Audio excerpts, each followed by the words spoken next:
தமிழக வெற்றிக் கழகத்தினுடைய தலைவர் நடிகர் விஜய் இன்னைக்கு வந்து 10ஆம் வகுப்பு மற்றும் 12ஆம் வகுப்பு தேர்வுல வந்து அதிக மதிப்பெண் பெற்ற மாணவ மாணவிகளுக்கு பரிசு கொடுக்கிற ஒரு நிகழ்ச்சியை நடத்திட்டு இருக்காரு. இந்த நிகழ்ச்சிக்காக அனுமதி கேட்டு கடந்த ஆண்டு திருவான்மியூரில் நடைபெற்ற அந்த மண்டபத்துக்காக அனுமதி கேட்டிருந்தாங்க. ஸோ போலீஸும் சரி அந்த மண்டபத்தின் உரிமையாளரும் கொடுக்க மறுத்துட்டாங்க. அதே போல் இன்னும் 2-3 இடத்த ட்ரை பண்ணாங்க. ஆளுங்கட்சியினுடைய அழுத்தம் காரணமாக எங்கேயுமே அவருக்கு இந்த விழாவை நடத்துறதுக்கான மண்டபங்கள் கிடைக்கல. வேற வழியே இல்லை அப்படின்னு சொல்லி மகாபலிபுரத்தில் இருக்கிற ஒரு தனியார் நட்சத்திர ஹோட்டலில் இந்த விழாவுக்கு ஏற்பாடு பண்ணியிருந்தாரு. ஸோ இந்த பரிசு கொடுக்குற விழாங்கிறது கடந்த 3 ஆண்டுகளா விஜய் நடத்திட்டு வர்றார் வெற்றிகரமா.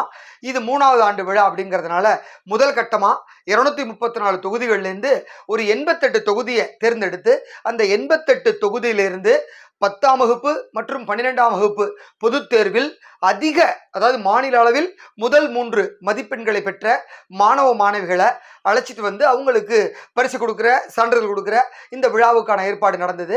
கிட்டத்தட்ட இந்த 88 தொகுதியிலேருந்து 560 மாணவர்களை செலக்ட் பண்ணி இன்னைக்கு காலம்பரை அசம்பிள் பண்ணியிருந்தாங்க. ஸோ சரியாக காலை 9 மணிக்கு இந்த விழா தொடங்கியது.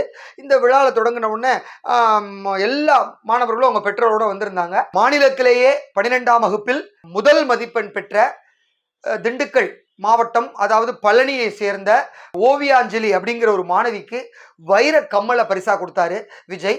அதே போல 10ஆம் வகுப்பு பொதுத் தேர்வில் மாநில அளவில் அதிக மதிப்பெண் பெற்ற மாணவி சோஃபியா, அவங்க அரியலூரை சேர்ந்தவங்க, அவங்களுக்கும் வைர கம்மலை பரிசா கொடுத்து அதோட சான்றிதழையும் கொடுத்தாரு. இதை தவிர்த்து ஒரு 7 மாற்றுத்திறனாளி மாணவ மாணவிகளுக்கு ரூபா 5000 காசோலையையும் சான்றிதழையும் கொடுத்து வாழ்த்து தெரிவித்தார். அதுக்கப்புறமா மீதம் இருக்கக்கூடிய அந்த மாணவர்கள் அத்துணை பேருக்கும் அவர் கைப்பட அந்த சான்றிதழ்களையும் செக்கையும் கொடுத்துட்டு இருக்காரு. இதற்கு நடுவே இந்த முதல் டாப்பர்ஸ்க்கு மட்டும் ப்ரைஸை கொடுத்துட்டு பேச ஆரம்பித்த விஜய் வந்து வழக்கமாக மாணவர்களுக்கான அட்வைஸை சொல்லி ஆரம்பித்தார். ஸோ நீட்டு மட்டுமே உங்கள் வாழ்க்கை கிடையாது, நீட்டு மட்டுமே இந்த உலகம் கிடையாது, நீட்டை தாண்டி சாதிக்க வேண்டிய துறை எவ்வளவோ இருக்குது, சாதிக்க வேண்டியவர்கள் நீங்கள், அதனால் வந்து நீட்டை நினச்சி பயப்படாதீங்க அப்படிங்கிற மாதிரி சொல்லிட்டு உங்கள் பெற்றோர்கள்ட்டையும் அந்த நீட்லேருந்து அவங்களை கொஞ்சம் வெளியில் வர சொல்லுங்கள் அப்படிங்கிற மாதிரி ஒரு அழகான ஒரு அட்வைஸை கொடுத்தாரு. அதே போல் அத்துணை மாணவர்களும் நீங்கள் தான் இந்த இந்தியாவினுடைய எதிர்காலம், ஒவ்வொருத்தருமே தங்களுடைய ஜனநாயக கடமையை கண்டிப்பாக ஆற்றணும். ஸோ எதிர்காலத்தில் நீங்கள் அந்த தகுதியை வந்ததுக்கப்புறம் நீங்கள் உங்களுடைய ஜனநாயக கடமையை ஆற்றணும். இப்போதைக்கு உங்களுடைய பெற்றோர்கள்ட்ட சொல்லி அவங்கள கண்டிப்பாக ஒரு ஜனநாயக கடமை ஆற்ற சொல்லணும், அதாவது கண்டிப்பாக வாக்களிக்கணும் அப்படிங்கிறத இன்சஸ்ட் பண்ணார். அதுக்கப்புறமா ஒவ்வொருத்தருமே நீங்கள் வந்து உங்களை தேர்ந்தெடுக்கணும் அப்படின்னா ஒருத்தர் கரப்ஷனே இல்லாத, ஊழலே செய்யாத நல்லவங்களை, உங்களுக்காகவும் இந்த சமூகத்திற்காகவும் பாடுபடக்கூடிய ஒரு நல்ல தலைவரை நீங்கள் தேர்ந்தெடுக்கணும். அப்படி தேர்ந்தெடுத்தீங்கன்னா ஒரு நல்ல ஆட்சி அமையும் அப்படிங்கிற மாதிரி சொன்னார். அதை தாண்டி ஒவ்வொரு வாட்டியும் தேர்தலில் வந்து பணத்தை கொடுத்து ஜெயிச்சு வந்துடலாம் அப்படிங்கிற எண்ணத்தை நீங்கள் வந்து மாற்றி காட்டணும். ஸோ அரசியல்வாதிகள் வந்து பணத்தை கொடுத்து எப்படியும் பதவிக்கு வந்துடலாம் அப்படிங்கிற எண்ணத்தை அடியோடு மாற்றணும். அதற்கு நீங்கள் அத்தனை பேரும் காசு வாங்காமல் ஓட்டு போடணும் அப்படிங்கிறத சொன்னார். வரப்போகிற தேர்தலில், அதாவது 2026ஆம் ஆண்டு தேர்தலில் வண்டியாக பணத்தை இறக்க போகிறாங்க, அதுக்கு தயாராகிட்டாங்க. அதற்கு ஒருபோதும் நீங்கள் அடிபடிஞ்சிடக்கூடாது, எச்சரிக்கையாக இருக்கணும், உங்களுடைய ஜனநாயக கடமையை கண்டிப்பாக நீங்கள் செய்ய சொல்லணும் அப்படிங்கிற மாதிரி அந்த மாணவர்கள் மனதில் ரொம்ப ஆழமாக இதை விதைச்சிருக்காரு விஜய். ஸோ இன்னைக்கு அவருடைய பேச்சு அப்படிங்கிறது பார்த்தா பொலிட்டிக்கலும் இருந்து அதே நேரம் சொசைட்டிக்கும் இந்த யங்ஸ்டர்ஸ்க்கும் ஒரு அட்வைஸாகவும் ரொம்ப அழகாக பேசியிருந்தார். ஸோ வழக்கமாக வந்து விஜய் வந்து பெரிய ஸ்கிரிப்டடெல்லாம் கிடையாது, ஒரு வாட்டி அவர் எழுதி ப்ரிப்பேர் பண்ணுற விஷயத்த மைண்டில் வச்சுன்னு அப்படியே அந்த இடத்துல டைமிங்காக ரொம்ப அழகாக டெலிவரி பண்ணிவிடுவார். அப்படி தான் இன்றைக்கும் அந்தோட மேடை பேச்சு அமைஞ்சது, ரொம்ப மெச்சூர்டாக இருந்தது. இதுக்கப்புறம் வந்து தொடர்ந்து இன்னும் 2 கட்டமாக மீதம் இருக்கக்கூடிய மாவட்டங்கள்லேருந்து 10ஆம் வகுப்பு மற்றும் 12ஆம் வகுப்பு பொதுத் தேர்வில் அதிக மதிப்பெண் பெற்ற மாணவ மாணவிகளுக்கு அந்த பரிசு கொடுக்க போகிறாரு. அப்போவும் இன்னும் பயங்கரமான பேச போகிறாரு. ஸோ இந்த நிகழ்ச்சிக்கு மண்டபம் கொடுக்காம, இடம் கொடுக்காம ஆளுங்கட்சி வந்து எப்படி விஜயை வச்சு செஞ்சாங்க அப்படிங்கிறதெல்லாம் அடுத்த 2 நிகழ்ச்சிகளில் ரொம்ப காரசாரமாக பேச போகிறாரு. ஏன்னா வந்து இதெல்லாம் பார்க்குறப்பவே தெரியுது, தமிழக வெற்றிக் கழகம் அப்படிங்கிற ஒரு கட்சி வளர்ந்துருச்சு. ஸோ அவங்க வளர்ச்சியை பார்த்து ஆளுங்கட்சியான திமுக பயப்படுது அப்படிங்கிறதான் உண்மை.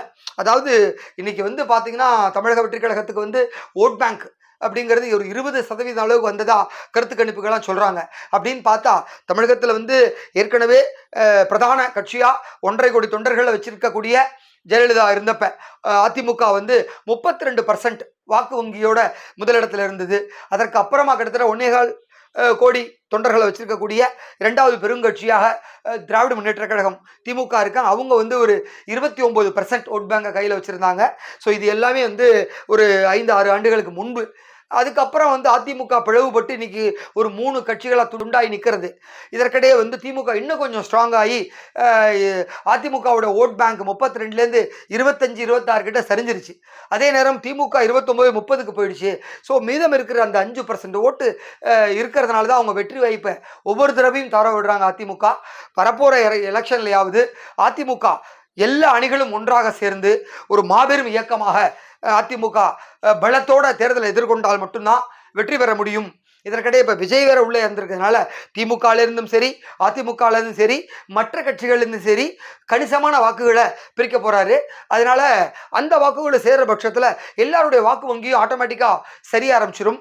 நேற்றைய தினம் கூட பாமக ஒரு மிகப்பெரிய மாற்றம் நடந்தது. அந்த மாற்றத்துக்கு பிறகு அன்புமணி ராமதாஸ் தன்னுடைய பவரை திருப்பியும் காட்டி மேல வந்துருவாரு.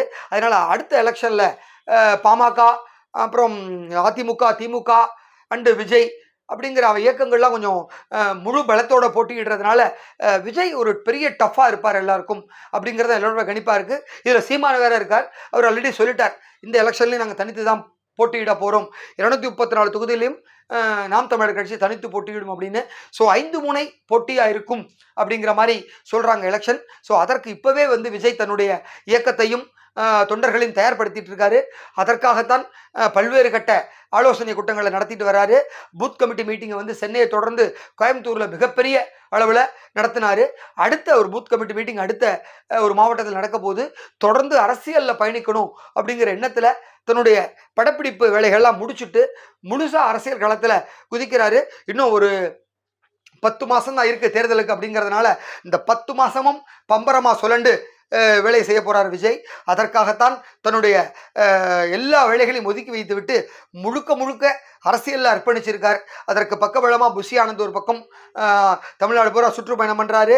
தன்னுடைய கட்சி நிர்வாகிகளுக்கு கட்டளைகளை பிறப்பித்து கடந்த இந்த கோடை பார்த்தீங்கன்னாக்கா ஃபுல்லா எல்லா இடங்கள்லையும் தண்ணீர் பந்தர்களை திறந்து ரொம்ப பப்ளிக்கு ஒரு சோசியல் சர்வீஸ் பண்ணாங்க.